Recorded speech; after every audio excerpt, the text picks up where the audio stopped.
Welcome to the Learning Pines YouTube. We hope this video helps.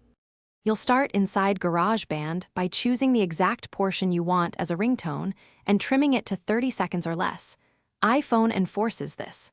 Once selected, set the cycle locators to mark start and end so only that region exports. Then use Share and Pick Ringtone as the destination.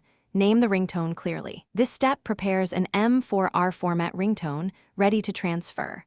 Because keeping the clip short ensures it will install and behave correctly on your device.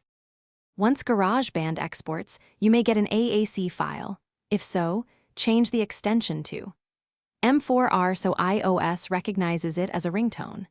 Next, locate the file in Finder or the Files app. This makes the transfer step straightforward. You can move it to your iPhone using a cable with Finder syncing or AirDrop for quick wireless transfer. Make sure the file name has no unusual characters and remains under 30 seconds. That preserves compatibility. To finish, open Settings on your iPhone, go to Sounds and Haptics, then Ringtone, and pick your newly added tone. Once done, make sure it plays correctly and set it as default or assigned to a contact.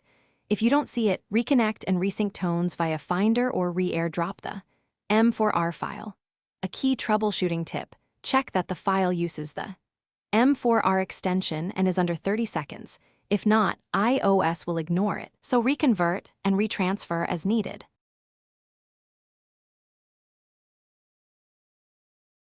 Thanks for watching. Consider subscribing if we helped you.